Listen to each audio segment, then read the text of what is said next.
They were right. They said Vanderbilt would be more competitive against Iowa. It's locked on Sunbelt.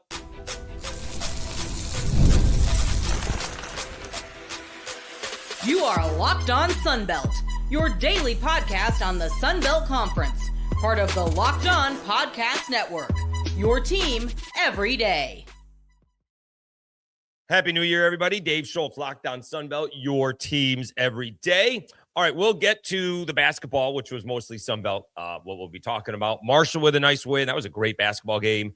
And South Alabama comes from ahead to defeat the Cajuns, who they do have a bright spot. I will admit that. They do have a bright spot, at least for this year. We'll see what happens moving forward. But yesterday was all about the football, all right, and Ohio State, Miami. That was a good football game. But Iowa beats up on Vanderbilt. Game was closer because Vanderbilt shows a little bit of heart, right? They do come back, but don't sit here and tell me or anybody else that Vanderbilt would have been more competitive than JMU against Oregon, okay? Well, they weren't really trying. They were playing. It was a lesser bowl game. They weren't quite as motivated. Well, Pavia went off on the Big Ten, and then Iowa blitzkrieg them, okay?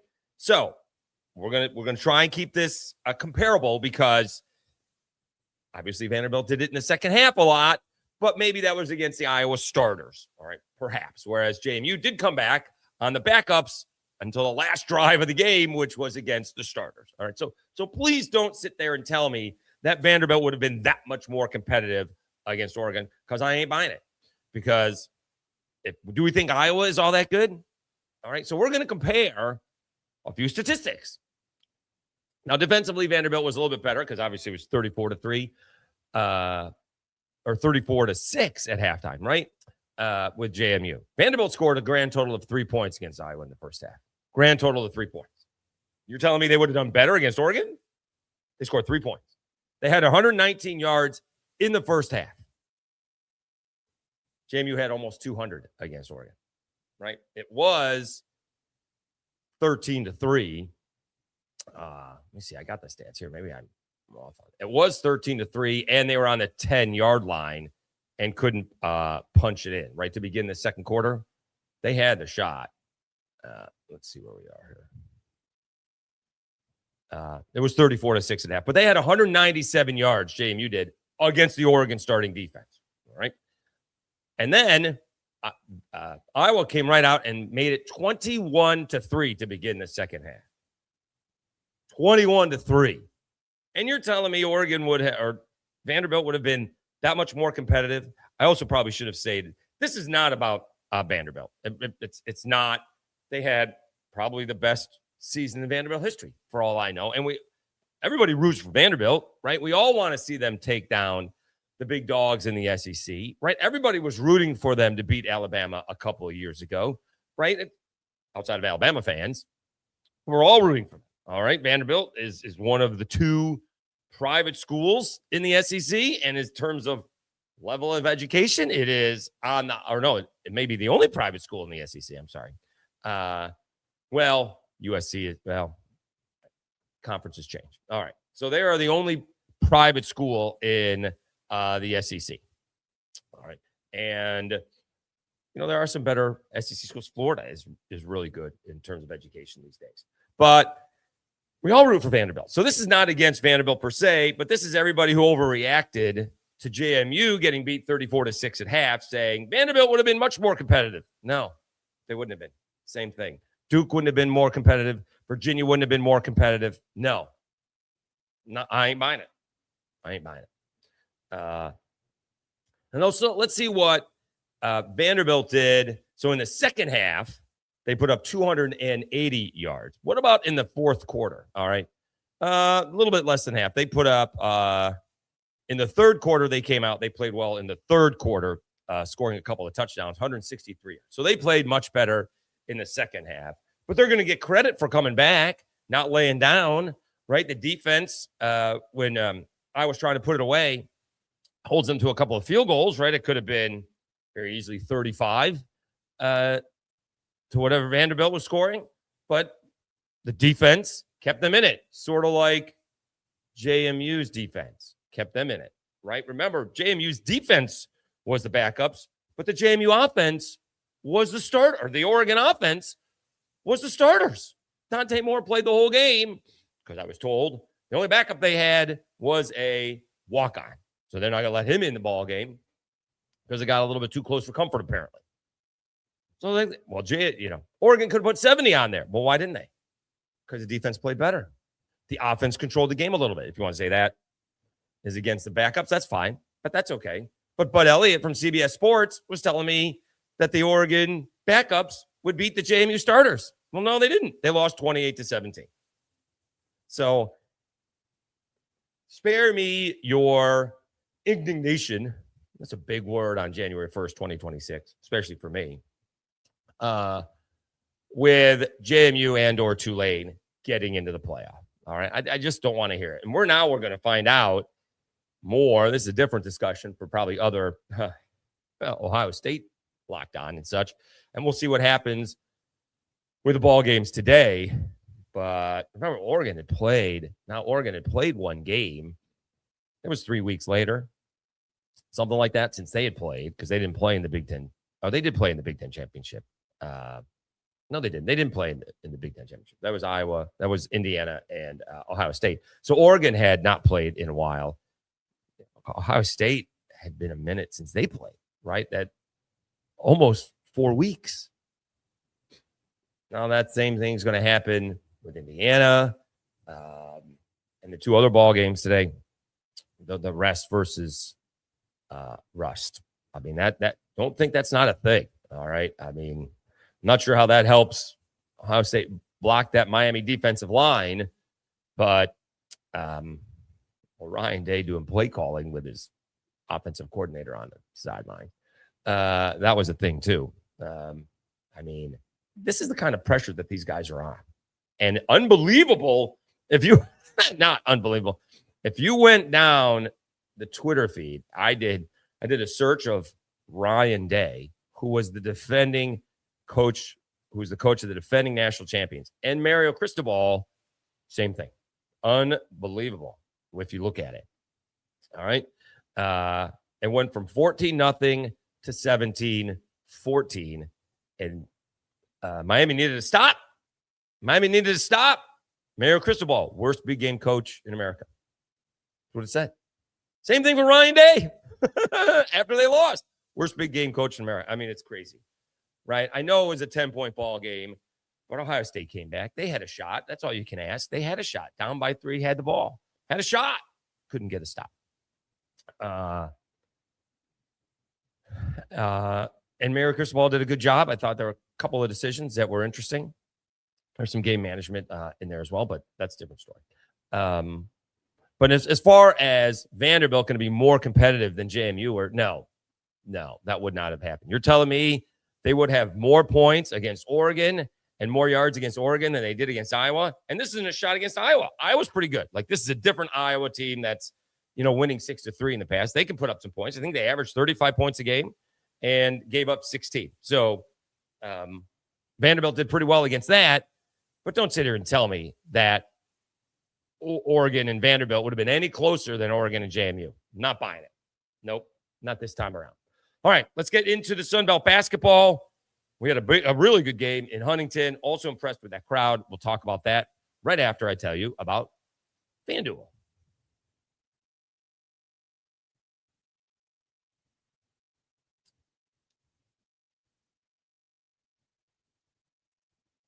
NFL Sundays move fast. One big play, and suddenly everything feels different. That's what makes live betting with FanDuel so exciting. You're not just watching the game, you're reacting to it in real time. With FanDuel, you can place bets as the action unfolds. Every drive, every momentum swing, every highlight moment. Live betting is best when the game starts to shift, a receiver gets hot, a defense tightens up, or the momentum flips after a turnover. FanDuel lets you jump into the moment. Live spreads and money lines adjust instantly. Player props update as guys heat up. You can bet next touchdown scores, drive results, totals, and more. Keeps you locked into every snap, every drive, every possibility. Would have been fun to see what that live bet line was after the pick 6 last night between Ohio State and Miami.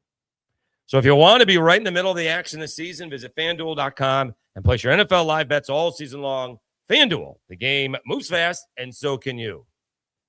Can somehow the Patriots end up winning today or winning on Sunday and get that 2 seed against the Chargers?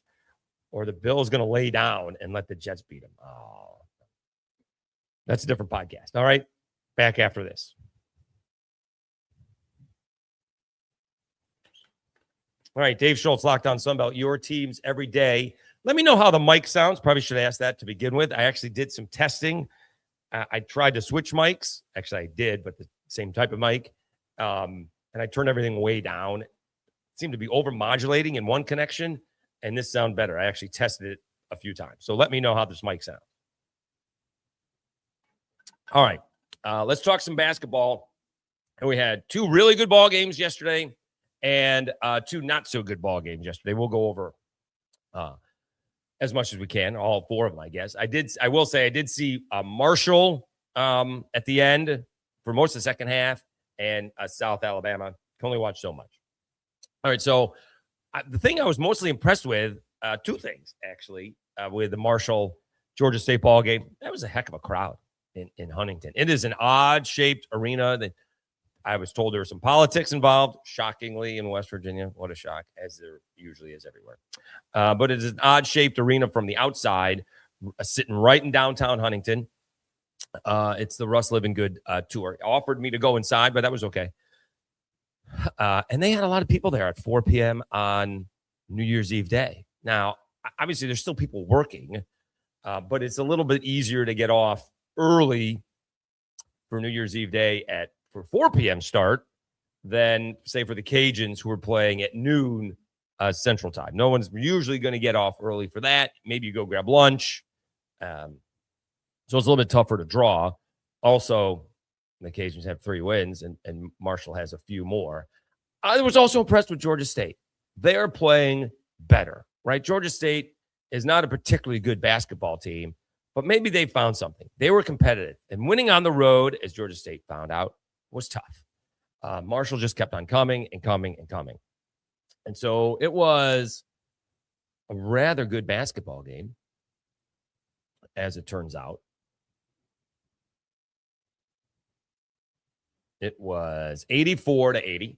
All right. Marshall went 3 of 3 on its last 3 field goals. Went on like a 9-0 run to win this ball game. And they shot lights out in the second half. They really did. They shot 63% in the second half, 17 out of 27, 7 out of 14 from 3. All right. Overall, they're 12 of 30. So that's 6 of 16 in the first half. 5 of 16 in the first half to 7 of 14 in the second half. Free throws actually kept Georgia State in it. They were 20 of 23 overall and 16 out of 19 in the second half. Marshall kept on making like 1 or 2. They were 14 out of 22 and only 10 out of 16 in the second half. But Jalen Spear had 26, had a moonshot 3, 6 out of 9 from 3, 9 of 16 from the field. And then Fricks played really well.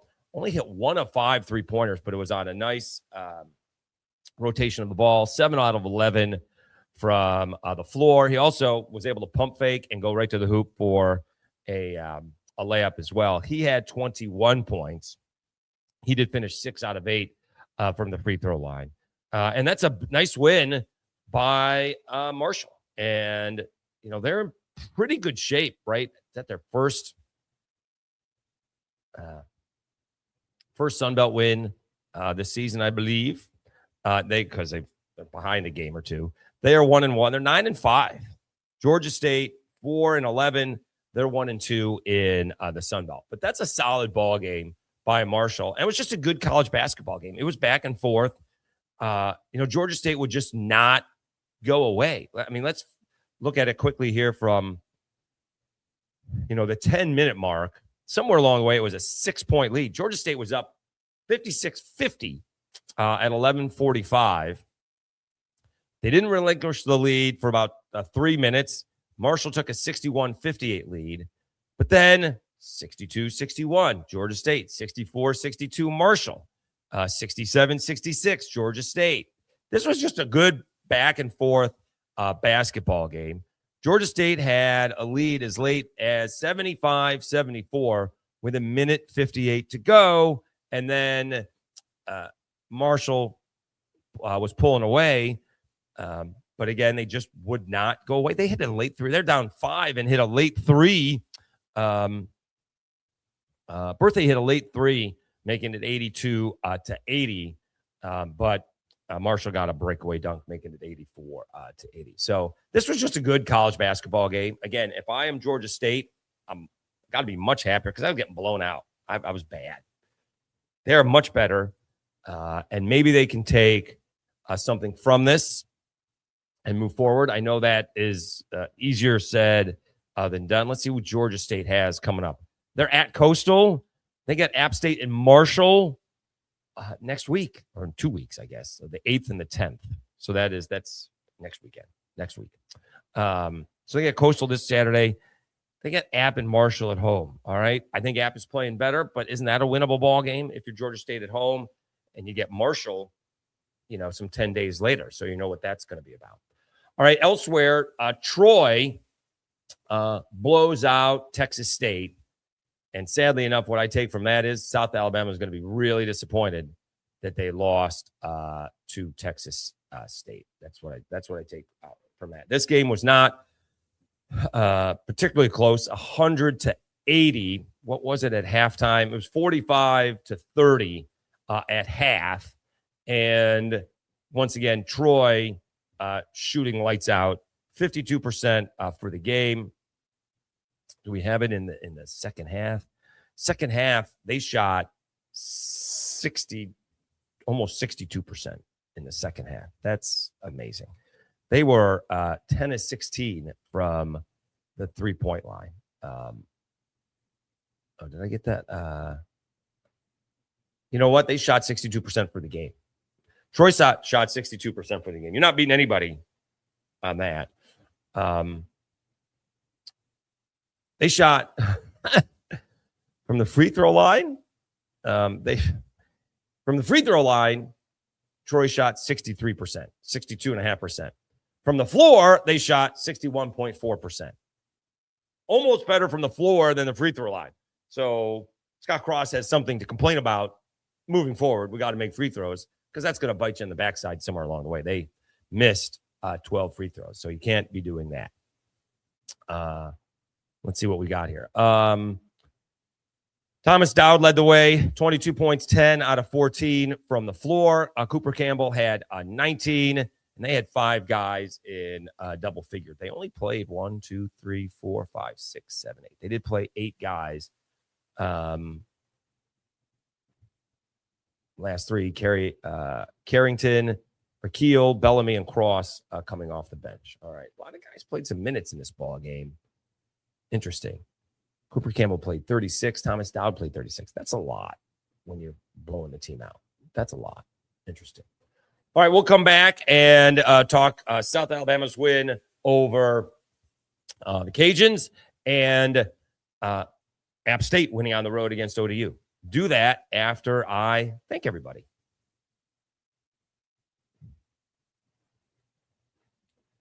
All right, Dave Schultz, Locked On Sunbelt, your teams every day. Did a bit of math. All right, I was told there would be no math, but we are way up. Subscriptions up 30%. Views in December up 252%. Total views from the year 24 to 25 up 275%. The impressions, whatever that means, up 176%, and watch hours up 100%. I just can't tell you guys how thankful I am. It really shows there is an audience here for Sunbelt, and we're learning it, living and learning. Probably didn't lean into baseball as much as we should have last year until April. Obviously, basketball will still be going on, but once baseball starts, we'll be into baseball because in the Sunbelt, that's what matters more.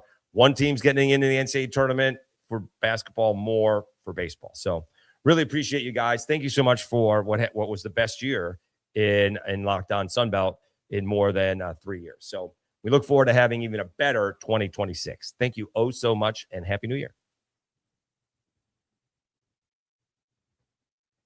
All right, Dave Schultz, Locked On Sunbelt. I do have one more thing to add. Let me see if I can get it. Yes, we do have the Everydayer Club. Thank you for making Locked On Sunbelt your first listen of the day.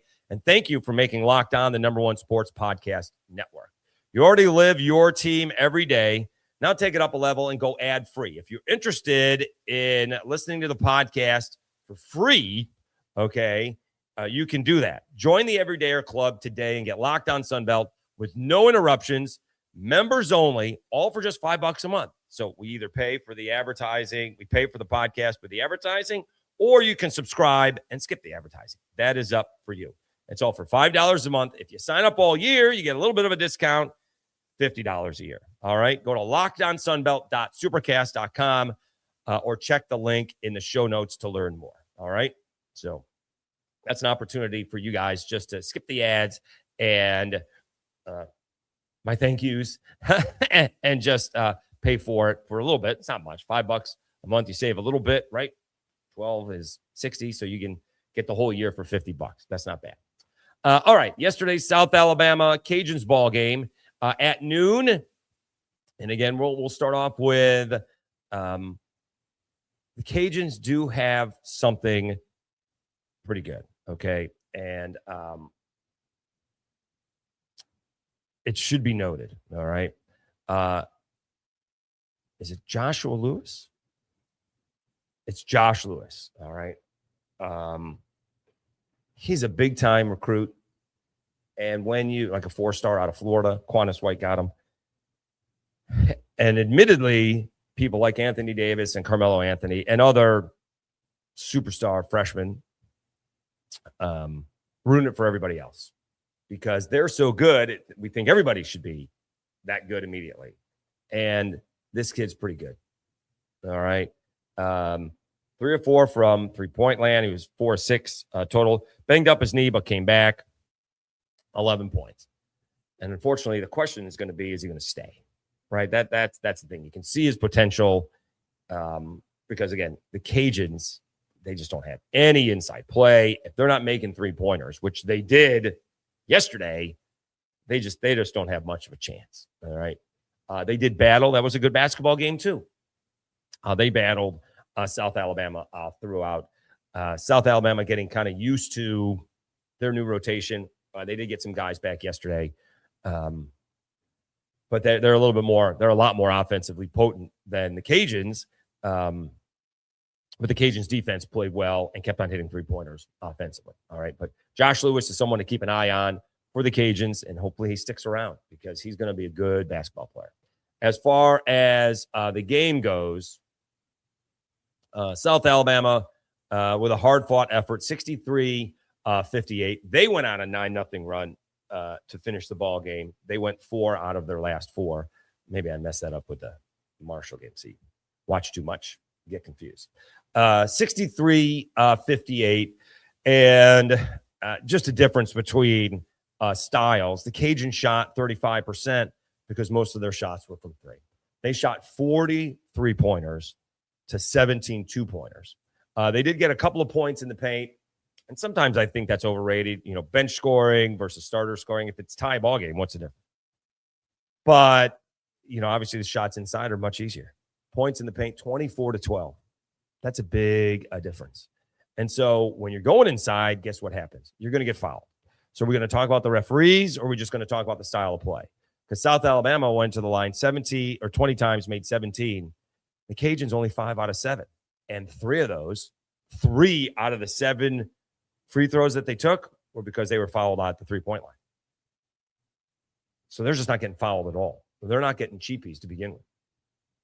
And so they just do not have an inside presence. They very rarely drive to the bucket. They're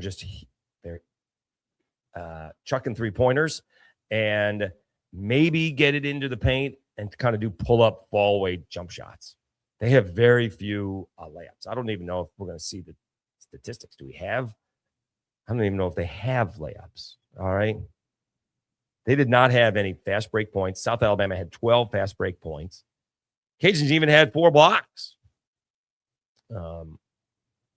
Rebounds relatively even, 35-29, a little bit of advantage, but South Alabama won 63-58, so maybe that's the difference. Turnovers were about the same, 11-8 in favor of the Cajuns.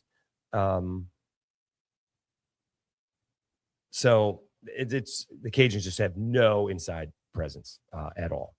Adam Olson for South Alabama, 26 points on 7 of 13 shooting, 2 of 6 from 3, but 10 of 10 from the free throw line. He scored more from the free throw line himself than the Cajuns did. Cajuns were 5 out of 7. Olson, 10 out of 10. Can talk about the refs, but it's just the style of play. It's going to be the style of play.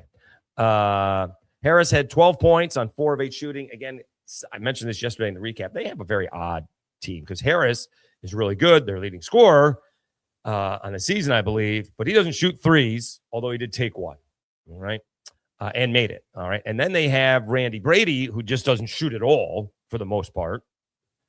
All 3 points came from the free throw line, does rebound, and they do run the offense a little bit through him. But he was 0 for 3. He just doesn't, and he did actually, all of them were 3-pointers.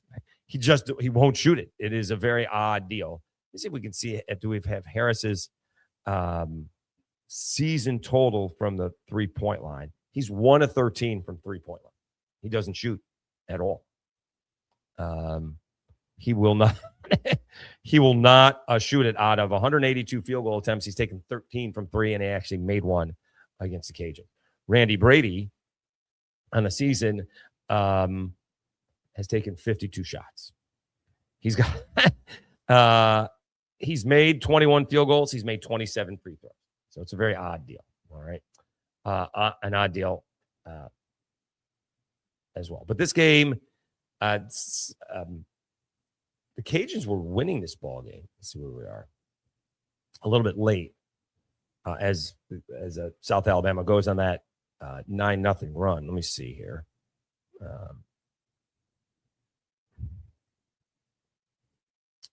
It was 56-52 Cajuns. Olvera makes a 3-pointer to go up by 4. All right.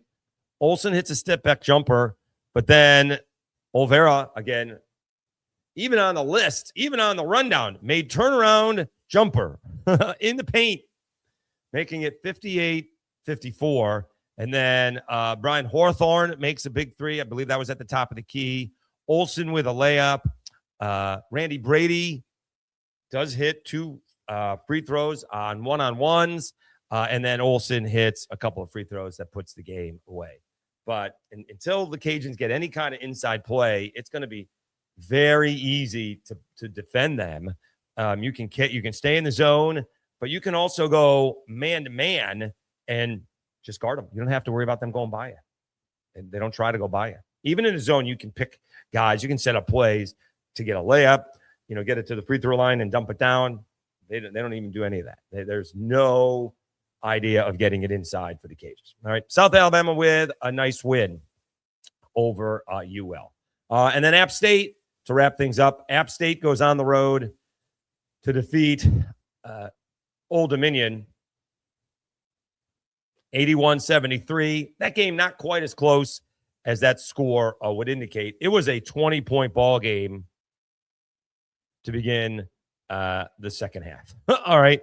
It was 39-19 with the first bucket in the second half. And it was a double-digit score until late. Even with 36 seconds left, it was 11 points. So Old Dominion kept on chipping away, but it was never really all that close. Marcus for App State had 20. They had 5 guys in double figures. Lonzo Dodd had Todd. Luke Wilson had 10. Or Lonzo Dodd had 10. Wilson had 10. Kason Jennings had 10. Off the bench, Jalen Tott had 16 points. All right. And they shot it incredibly well. 53%, almost 54% from the floor. For Old Dominion, Jordan Battle had 20 points. Swanton Roger had 14. Turner had 13.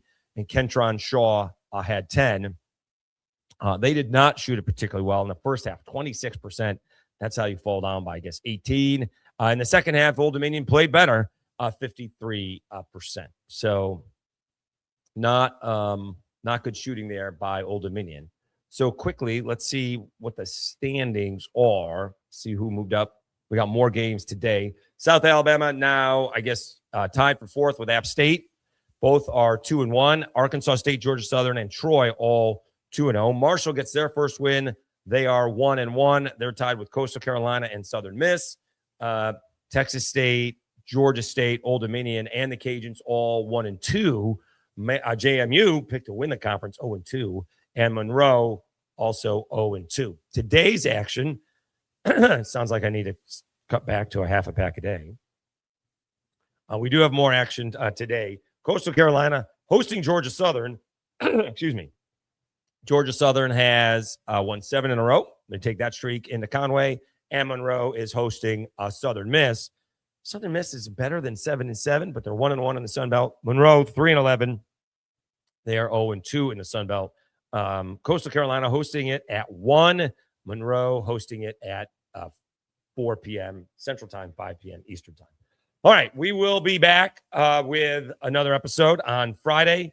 Hopefully we can get some coaches on next week and ADs. All right, so I'll be looking out for that. Really have not heard from anybody back, but I will keep on trying. All right.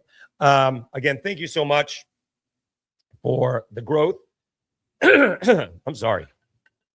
For the growth of the channel.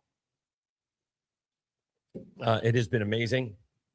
And we will continue to lean into Sunbelt. Transfer portal is opening up on Friday. We'll see. Where does Colton Joseph sign? Where does Jalen Rayner sign? Do we get any amounts of money that they are? I think all the amounts of money are inflated, but we'll see. I don't know if we're going to tell what is real, what is not, what is AI. Who knows? But the transfer portal is opening up on Friday. So we'll probably, as I'm still off, we can,